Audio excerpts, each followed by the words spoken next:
Day 16 in court. Johnny arrives to the usual fanfare. Amber also she arrives. Everyone intensely stares at the mysterious confidential jury. Amber and her lawyer, I call Mum's friend, commence debunking a pesky thing known as proper evidence. Johnny's lawyer, Camille Vasquez, continues to pull them up every single time they get gossipy. I say to jury, Objection, Your Honor, hearsay. not offered to prove the truth of the matter. Did Rocky call 911? Objection calls for speculation. That I would not Objection, Your Honor, hearsay. Again, not offered to prove the truth of the matter. Objection calls for hearsay. I'm asking if she was present. Sustained objection. Reminded me I wasn't safe. Objection, Your Honor, hearsay. Your Honor, it's not offered to prove the truth of Your Honor, it is being offered We're to not prove here. And had Objection, washed Your Honor, blood out of my non-responsive. pillowcases. I think Adam Objection, is Your exhibit Honor. 20 That is Your Honor, we couldn't is put him in inappropriate, Your because Honor. we hadn't identified him. Amber shows the jury a photo of her friend's arts and craft project overturned on a couch. This is the most damning evidence against Johnny. What bastard would do this? Fuck me dead. She's staring down the barrel of the camera. She's breaking the fourth wall. That is confronting filmmaking. Someone on the jury sneezes, which is it's a fun moment. Everyone can enjoy it and have a bit of a laugh. Amber and her team only ever acknowledged the printed version of the defaming article. Oh yeah, but I did retweet the digital version. Didn't look at it, but yep. Mum's friend finishes up all her questions with her client, and it ends with a very big and intense emotional scene, cross-examination. But before we start, let's see who the cinematographer is panning over to. I love this game. That bloke's falling asleep. He's like me at 2 a.m. Just can't stay awake during all the bullshit. Is it Dr. Curry? Is Dr. Curry... Oh, no, it's fucking Budget Curry, isn't it? Oh, I love this camera work. So dramatic. You never know who's at the end of a long pan. Enter Camille Vasquez. Camille fucking Vasquez. Camille is providing a coherent, professional, organised line of questioning. Amber gets hammered over the details of pledging to donate her divorce money to women's rights and sick kids. End day 16 with a bright light shining on Camille. Americans will reckon it's God. They'll be like, oh, look, it's God, because they fucking love God. Actually, sorry, before I move on to day 17, this was the most ruthless moment of day 16. Yes, I was asking for support. That's correct. There's no question yet, Miss Heard. Whoa, there's no question yet, Miss Heard. Camille fucking Vasquez, look out. All Amber can do is sit there and just sip on that bubbly pink shit. Day 17, let me break 5 hours down to like 20 seconds for you. I didn't really say that. Everyone that saw something or everyone I said something to is wrong, remembering it incorrectly or lying. Any fair dinkum truly damning piece of evidence against Johnny that should exist doesn't exist. Bloody, is that what I said in the phone conversation? That's not what I meant in the phone conversation if I started a fight or if I everything she says is the opposite of how it does appear, and that is jarring as fuck. Upon redirection, Mum's friend just tries to bring more he said, she said questions into play, which gets shut down pretty fucking fast. I'm trying. What, if anything, did the medical records reflect about your nose? Objection, Your Honor, hearsay. I'll sustain the objection. In the end, she bloody rage quits. She walks off. Next question. Yeah, okay. I don't have any more questions, Your Honor. All right, thank you. All right. This bloke in the audience over here is laughing uncontrollably, and he represents how many of us feel right now. Io Tillett, who was friends with Amber, then also became friends with Johnny, talks about being stuck in the middle of their arguments a lot, which sounds super duper awkward. Later in his testimony, he looks exhausted and re-traumatized. Moral of the story is don't underestimate how fucking hard it is to be a third wheel in a dodgy relationship. Yeah, no, I feel for him actually. Amber's best friend Rocky Pennington is instantly annoyed at being here and proceeds to sigh and doesn't know a lot all the way into day 18. I don't remember. I don't remember specifically. I'm genuinely trying to remember. Rocky's now ex-husband Josh is like, oh yeah, Johnny and Amber argued all the time. Being late for her birthday was a big fuck up. Next up is Whitney, Amber's sister, and this is where I'm up to be honest. I haven't watched this one. Also on day 18 is this woman. I think she got some rent-free housing from Johnny for 2 weeks, and there's also a makeup artist that should be interesting to listen to if she covered up genuine injuries on Amber's face. And there's also this acting coach that comes up right at the end, and she talks about the differences between fake crying and real crying, I think, which should be interesting too. Shameless and morally reprehensible objection t-shirt still for sale on AussieManShop.com. Link in the post description or comments below. Okay, so that concludes Amber's turn to tell her side of the story.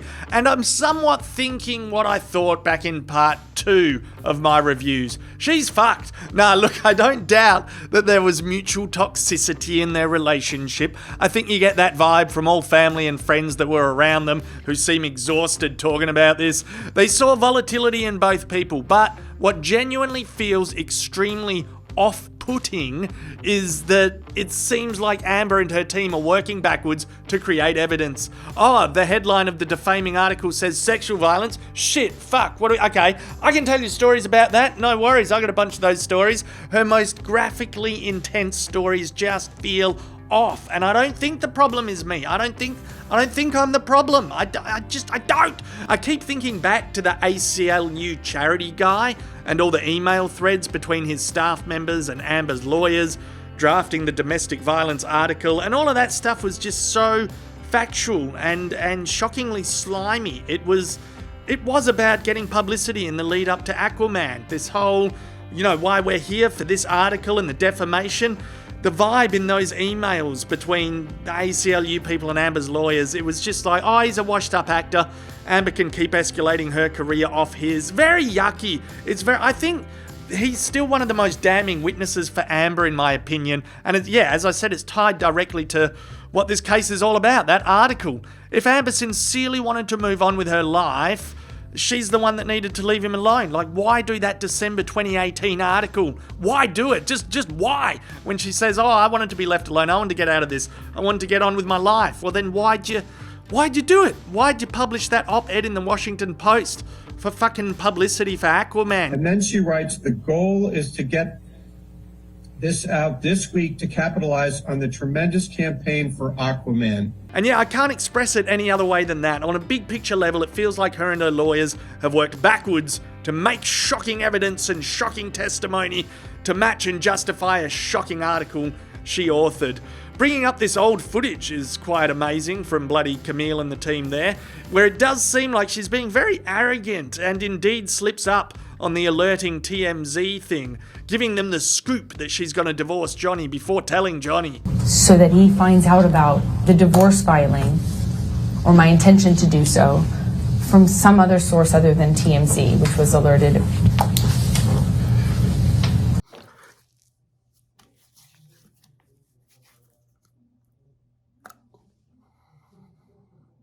There's just lies. You feel it in your bones. There's lies all over the bloody place. When she spoke of a bruise kit, it almost felt like that TMZ slip-up moment too.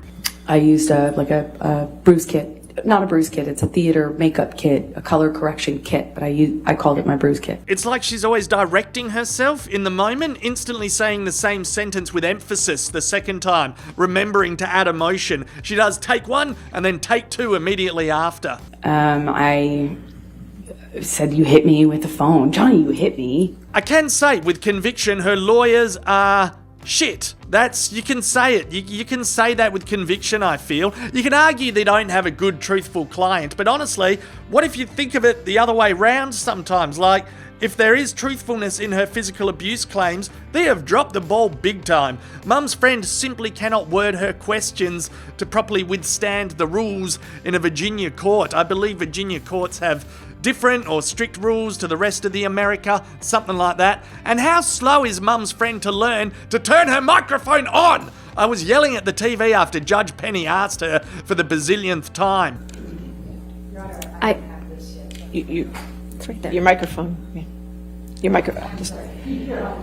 I don't have this yet, so I'm asking for it to right be there. given. Yeah, because, it is sad if this is a story of you get what you pay for. Johnny has paid for the best, so he wins that way, and she loses because she's paid for these bloody fucking idiots. Anyway, I'm sorry to your lawyers. Ben Rottenborn, he's probably a good guy in another universe. He probably is. On a Virginia website, it says he's a rising star in a super lawyer thing. So, no, I'm sorry I called you fucking idiots, guys, but it's not looking good. And anyway, I don't think that's necessarily the case. As I said, lies are being told to match the shockingness of the article. That's my biggest and boldest opinion at the moment. She dug a hole and is now just continuing to dig. She even speaks on behalf of bruises at one point. Bruises don't like to be touched. That's the whole point. Camille was surely tempted to object that as speculation on behalf of a wound. Anyway, overall, it's still all quiet, sad, and tragic at the end of the day, and I can't look away. Cheers, see ya. It was not punching you. Babe, you're not punched. Don't tell me what it feels like to be punched. You know, you've been in a lot of fights, you've been around a long time. I know. Yeah. No, when you fucking have a close You didn't get punched. You got hit. I'm sorry I hit you like this, but I did not punch you. I did not fucking deck you. I fucking was hitting you. I don't know what the motion of my actual hand was, but you're fine. I did not hurt you. I did not punch you. I was hitting you. How are you? What am I supposed to do? Do this? I'm not sitting here bitching about it, am I? You are. That's the difference between me and you. You're a fucking baby. Because you started. You are such a baby. Grow the fuck up, Because you Johnny. started physical fights. I did start a physical Yeah, fight. you did. So I had to get the fuck out of there. Yes, you did. So you did the right thing, the big thing. You know what? You're admirable.